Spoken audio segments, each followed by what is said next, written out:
Bonjour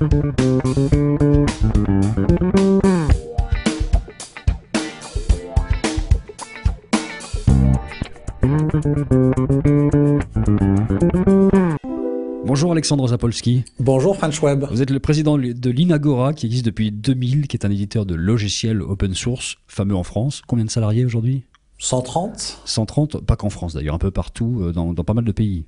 Alors principalement en France, à Paris, Lyon, Toulouse, Marseille, un peu à Grenoble, un peu à Nice, et puis effectivement quelques personnes en fait à l'international, en Belgique, en Allemagne, dans le nord de l'Europe et puis aux États-Unis. Bref, une référence de l'open source logiciel. Vous êtes également président de la FNIL, la Fédération nationale de l'industrie du logiciel libre.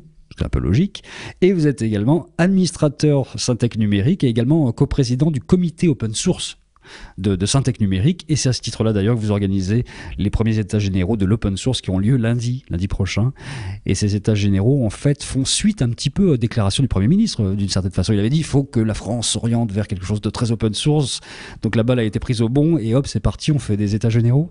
Alors, on peut dire ça, disons que c'est le prolongement, ou en tout cas ça s'inscrit dans le prolongement de la circulaire dite Hérault, effectivement, qui est sortie en octobre 2012, et qui est une circulaire visant à recommander l'usage du logiciel libre dans l'administration et surtout d'organiser cet usage-là en disant pourquoi c'est bien, pourquoi l'administration doit faire plus de logiciels libres. Voilà. Mais néanmoins, le projet des États généraux est antérieur à cette circulaire-là. C'est un vieux projet, si je peux me permettre de l'appeler comme ça, qui faisait partie, moi, de mon programme quand je me suis présenté au conseil d'administration de Syntec Numérique. Quand j'ai été élu, j'ai été le premier, en fait, membre du conseil d'administration à avoir une origine, en fait, open source. Et j'avais dit à mes collègues, écoutez, si vous m'élisez, il y a un grand sujet sur lequel il faut qu'on travaille tous collectivement, c'est de travailler sur la filière du logiciel libre, sur ses modèles économiques, sur sa place dans l'écosystème globalement du numérique, et donc on organisera les états généraux. Dans le Syntec Numérique, bien sûr, il n'y a pas que des gens de l'open source, il y a tout un tas d'éditeurs, et notamment d'éditeurs du logiciel traditionnel, parmi lesquels, notamment les grands éditeurs mondiaux, les Microsoft, les Oracle, etc. Et donc ces gens-là acceptent que ça soit le Syntec Numérique qui organise ces états généraux de l'open source. C'est pour ça que c'est aussi important.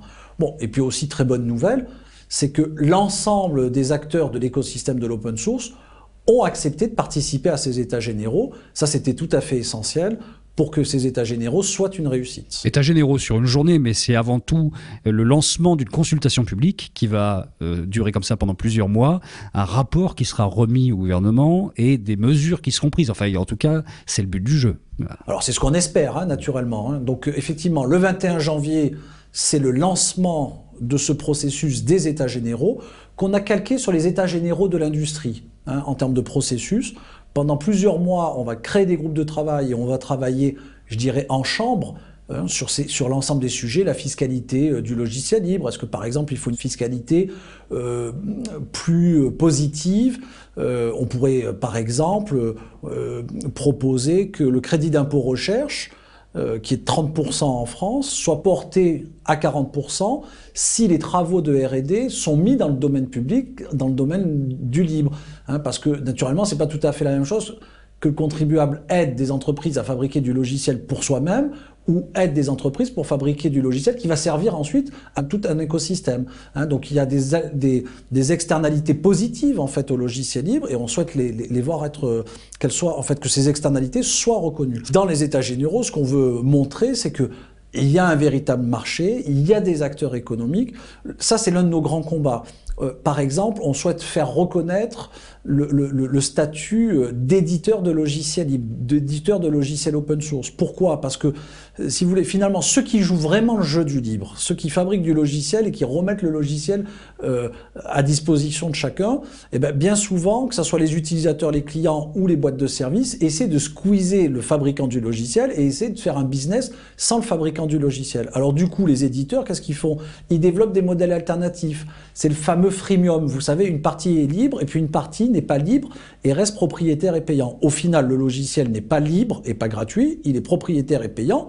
Et donc, du coup, si vous voulez, on sort de ce modèle en fait vertueux.